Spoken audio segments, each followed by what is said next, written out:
Ok, pessoal, voltando aqui, agora que nós vimos todos esses conceitos básicos da análise de projeto orientada a objetos, a gente pode tratar agora de um assunto um pouco mais prático e até mais importante relacionado a tudo isso. Arquitetura de software, pessoal. O que a gente vai ver aqui são os tipos arquiteturais, padrões, alguns conceitos importantes como, por exemplo, coesão e acoplamento e coisas desse tipo. Tudo isso cai muito em prova, ok? Então presta bastante atenção que isso daqui vai ser bastante utilizado por vocês, ok? Então vamos lá. Primeiramente, o que é arquitetura do sistema, pessoal?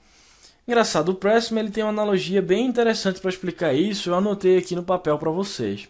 Olha só, é o seguinte, ele faz uma analogia com engenharia civil. Ele diz, quando você considera a arquitetura de um edifício, muitos atributos diferentes saltam aos olhos. No nível mais simples, você pensa sobre a forma geral da estrutura física, né? Olha ali por fora o prédio e tal. Mas na realidade, a arquitetura ela é muito mais do que isso. É a maneira pela qual os vários componentes do edifício, por exemplo, são integrados para formar um todo coeso. É a maneira pela qual o edifício se encaixa no seu meio ambiente e se integra com outros edifícios da sua vizinhança, né? É o grau em que o edifício cumpre a sua finalidade e satisfaz as necessidades do seu proprietário. É a qualidade estética, do visual, das texturas, da construção, da forma, cores e materiais que são combinados para criar a fachada externa e interna. É mais, são detalhes pequenos como o design de luminárias, o tipo de piso, a colocação de cortinas de parede. A lista é quase que interminável e finalmente é arte. Profundo isso daí, né, pessoal? Eu achei bem interessante essa frase aí do Pressman. Mas voltando para o mundo real aqui, vocês percebem que na verdade a arquitetura de sistema é um conceito abrangente, né? Essa visão ampla sobre o seu sistema. A gente pode dizer então que a arquitetura do seu sistema é um framework que descreve a estrutura e a forma do seu sistema, os seus componentes e como tudo isso se encaixa para formar um todo coeso, ok? Tá lá, arquitetura de software é a organização ou a estrutura dos componentes significativos do sistema que interagem por meio de interfaces. É composta de componentes de software, suas propriedades visíveis externamente e o relacionamento entre os componentes. Pessoal, então vocês estão percebendo, né? Os grandes componentes da sua aplicação, as propriedades que eles têm externamente visíveis, que na verdade são as interfaces desses componentes, e por que as interações entre os componentes se dão através de interfaces, pessoal? Justamente devido aos conceitos que nós já estudamos, de encapsulamento, de mensagens. Ou seja, os objetos eles devem se comunicar apenas através das mensagens passadas para suas interfaces, né? Por isso que foi importante a gente fazer aquela revisão toda sobre o OO, porque vai ser interessante, vai ser essencial para vocês entenderem aqui essa discussão sobre arquitetura, beleza?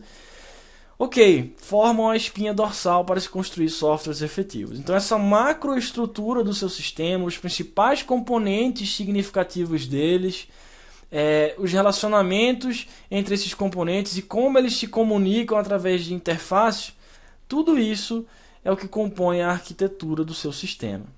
Beleza. Por que a arquitetura é importante então, pessoal? Temos várias razões pelas quais precisamos focar em arquitetura. O Ruby, por exemplo, é um framework que tem uma preocupação muito grande em estabilizar a sua arquitetura logo no início do seu projeto, né? A gente viu isso lá na aula de Ruby. Outras metodologias também, o Ruby não é a única, ok? Mas por que então a arquitetura é tão importante, pessoal? Eu estou citando aqui para vocês três grandes razões, mas eu poderia citar N outras. Olha só, a primeira delas que eu estou mostrando é a comunicação entre os stakeholders, né? A arquitetura ela representa uma abstração que pode ser entendida por todas as partes interessadas. É o seguinte, como a arquitetura ela dá essa visão ampla sobre a estrutura do seu sistema, pessoal, é mais fácil você mostrar todas as partes interessadas, inclusive o cliente, se for o caso, a maneira como esse seu sistema está organizado. Quais foram as grandes decisões, digamos assim, né, tomadas acerca do seu sistema, os principais componentes e coisas desse tipo. É muito ruim você mostrar a organização de um sistema partindo direto para o código, porque o código ele é muito detalhado. O nível dele é muito baixo, pessoal. Então, para você comunicar para os seus stakeholders, né, para essas partes interessadas, todas essas grandes decisões do seu projeto em termos arquiteturais, é muito melhor você mostrar o projeto arquitetural do seu sistema do que o código propriamente dito dele, ok? Então serve como base para entendimento, comunicação, negociação e consenso. Todos podem entender e chegar num acordo que é realmente aquilo que deve ser implementado, com uma comunicação muito mais fácil através de diagramas arquiteturais que podem ser negociados, se for o caso, entre desenvolvedores e clientes, ok? Beleza, então facilita a comunicação entre stakeholders. Que mais? Permite você tomar decisões de projeto tempestivas. Isso aí é o seguinte, pessoal. Ao olhar o documento arquitetural, antes de desenvolver o restante dos requisitos do seu sistema, o analista ele tem uma ótima chance de tomar decisões, de corrigir erros, enfim, de validar a estrutura desse seu sistema antes de implementá-lo. Olha só, a arquitetura representa o ponto mais precoce onde as decisões de projeto podem ser analisadas com essa visão ampla. O que mais? Abstração transferível de um sistema. De novo, como a arquitetura do seu sistema ela dá essa visão de alto nível dele, é possível que você reutilize essa mesma visão em sistemas diferentes, mas que utilizem o mesmo paradigma. Por exemplo, sistemas web, pessoal, a gente vai ver isso aqui mais para frente, tem arquiteturas muito semelhantes. Então, o sistema web X e Y provavelmente vão usar aquela mesma estrutura ali, ou muito parecida. Sistema desktop também, e assim por diante, tá? É isso que eu estou querendo falar nesse terceiro ponto para vocês. É possível você reutilizar a aplicação de uma arquitetura ao longo de vários sistemas diferentes, mas que tenham características semelhantes. É difícil você fazer isso direto no código, mas quando você tem um projeto arquitetural bem feito, você pode reutilizar isso em diversas situações. Ok? Bom, e o que quer dizer, de forma geral, um projeto arquitetural bem feito, pessoal? Isso que eu acabei de falar para vocês. Então, o que é que constitui uma boa arquitetura? Bom, de forma geral, pessoal, uma boa arquitetura de software deve ter os seus componentes projetados com baixo acoplamento e alta coesão. Esses conceitos de coesão e acoplamento, pessoal, são fundamentais, são pilares para o projeto de qualquer arquitetura de software, seja lá qual for o paradigma que você esteja utilizando. Isso já caiu em prova várias vezes, ok? Coesão e acoplamento. Então vamos entender isso daqui, começando na verdade com acoplamento, pessoal. Vamos lá. Bom, a ideia é o seguinte. Na medida em que a quantidade de comunicação e colaboração, digamos assim, entre as classes do seu sistema aumenta, ou seja, o grau de ligação entre as classes, quanto mais alto ele for, maior vai ser a complexidade do seu sistema também. E como a complexidade aumenta, a dificuldade de implementação, testes e manutenção do seu software também vai crescer. Quanto mais ligadas forem as suas classes, né? Quanto maior for o nível de comunicação entre elas. Então, o acoplamento nada mais é, pessoal, do que uma medida do grau de ligação ou dependência entre as classes, ok? Na verdade, o que a gente quer é que quanto menor for o acoplamento, melhor, porque o seu software vai ser menos complexo de manter. Então, vamos lá. Acoplamento é o grau de dependência de um determinado módulo do programa ou classe, enfim, componente, em relação a outros módulos. O acoplamento forte entre classes significa que elas precisam conhecer detalhes internos uma das outras. Quanto menos acoplamento, interconexões entre classes, melhor. Por quê, pessoal? Porque um sinônimo de acoplamento é dependência. Quanto menos dependentes as classes forem entre si, melhor. Ou seja, quanto mais independentes elas forem, melhor. Porque as mudanças ficam restritas somente naqueles lugares que você fez a mudança, que você modificou aquele atributo, aquele comportamento, enfim. Se as classes dependerem muito uma das outras, ou seja, o seu código for aquela macarronada, né, aquela comunicação, aquele produto cartesiano ali entre as classes, isso é ruim. Porque quando você mexe numa classe, ela acaba afetando N outras ao redor dela. Então um código muito acoplado, muito dependente uma classe uma da outra é ruim por causa dessas propagações de mudanças. Então o que a gente quer, na verdade, é o menor nível de acoplamento possível, ok? Por quê? Vamos ver o que acontece quando o que pode acontecer quando a gente tem um forte acoplamento, né? Tá aí, ó, desvantagens. Por exemplo, mudanças em um módulo causam um efeito em cascata de mudanças em outros módulos. né? Se você tem uma determinada classe que é utilizada por N outras da maneira errada, sem ter interfaces claras, bem definidas e coisas desse tipo, quando você muda essa primeira classe, você está impactando todas as outras. Você vai ter que recompilar todas as outras classes, por exemplo. Ok? Você não quer isso, você quer ter um código desacoplado.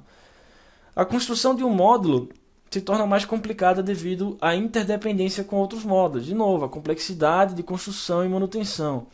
É muito mais difícil de você reutilizar esse código, porque ele está muito amarrado àquela sua implementação específica.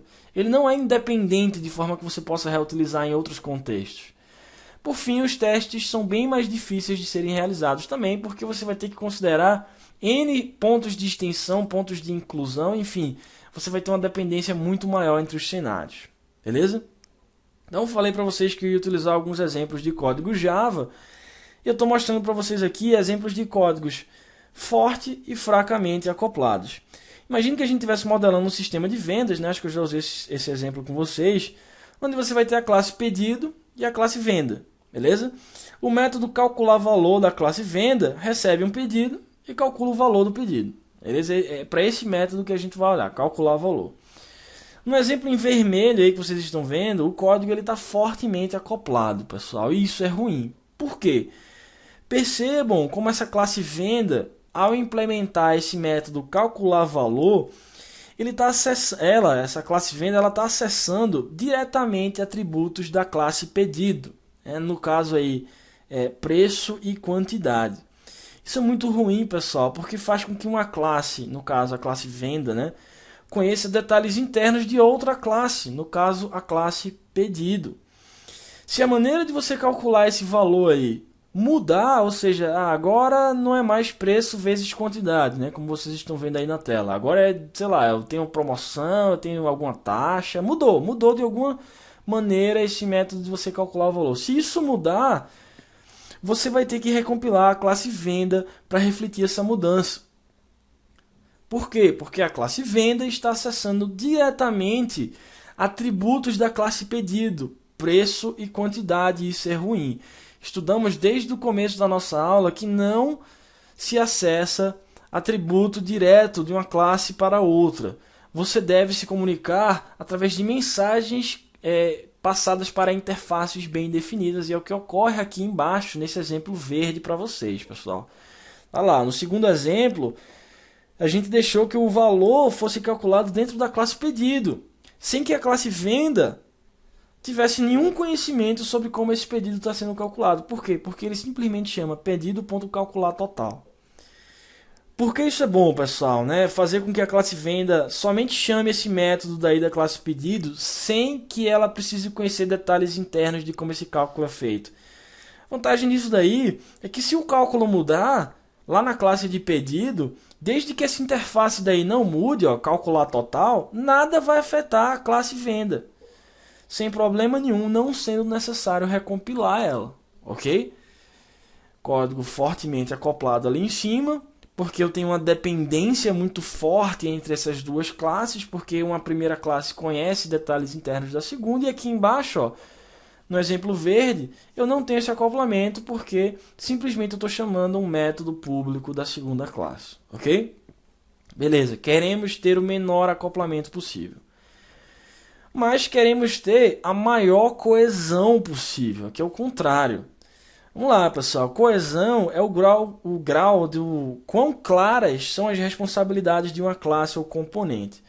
Implica que um componente ou classe encapsula somente atributos e operações intimamente relacionados com o outro, né? E com a própria classe ou componente no qual eles estão localizados.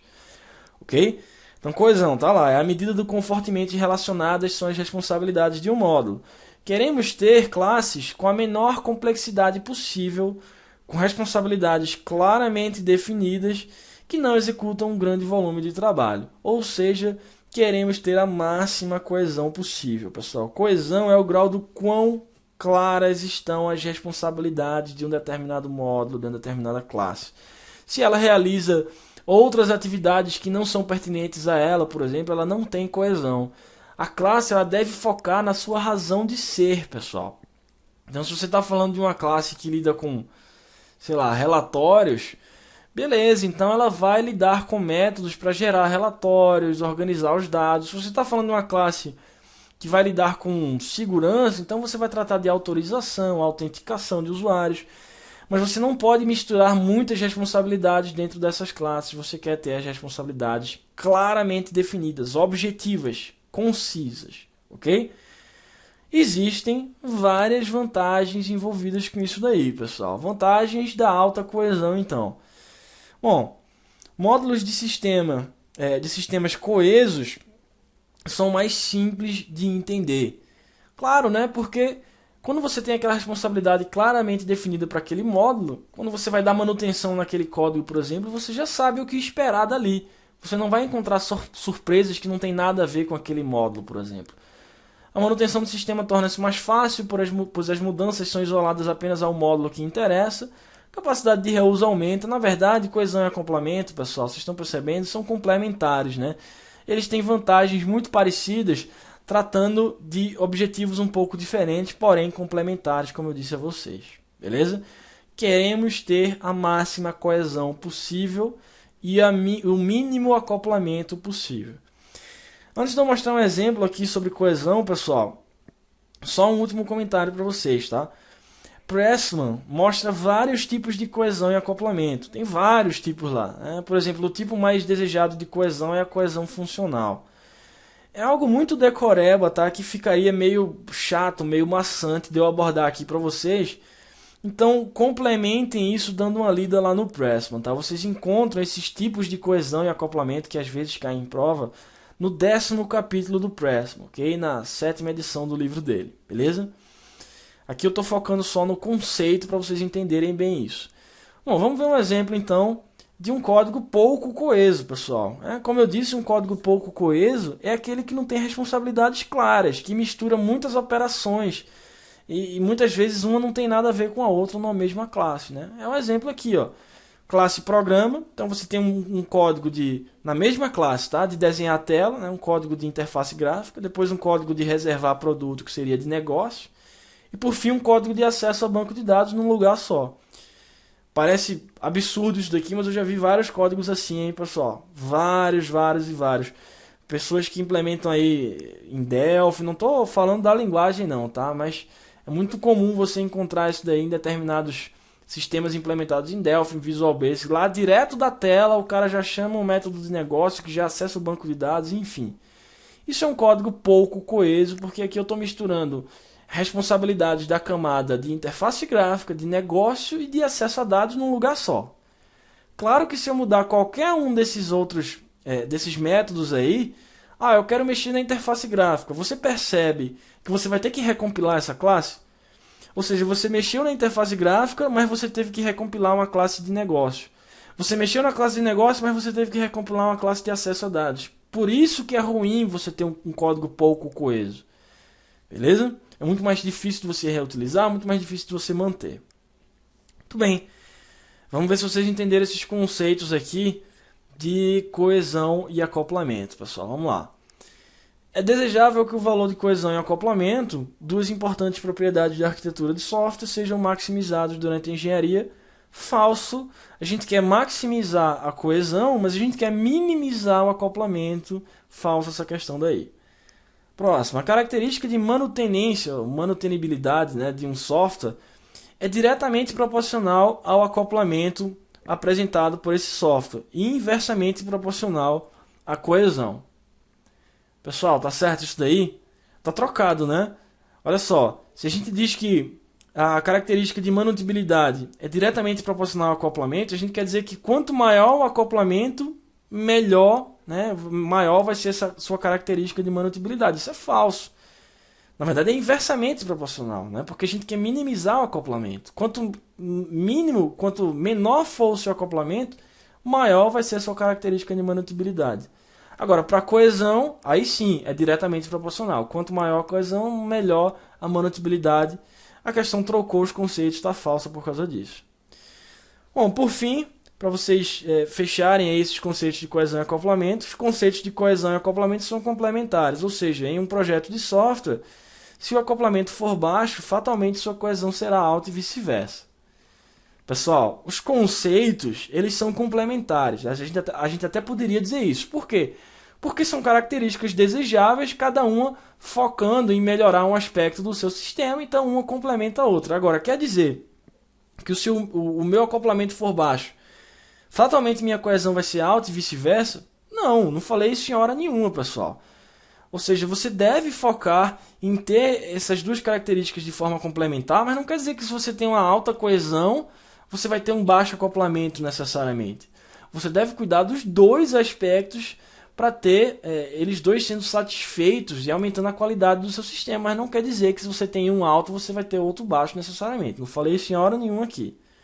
Ok? Faço essa questão por causa disso. E com isso a gente fecha esse trecho sobre coesão e acoplamento, pessoal. A partir do próximo trecho a gente entra finalmente no projeto arquitetural em camadas, em 2 camadas, cliente-servidor, 3 camadas, N camadas, padrão MVC, coisas desse tipo. Prestem bastante atenção nos próximos trechos porque eles desabam em prova, ok? Voltamos já para falar sobre eles. Até daqui a pouco.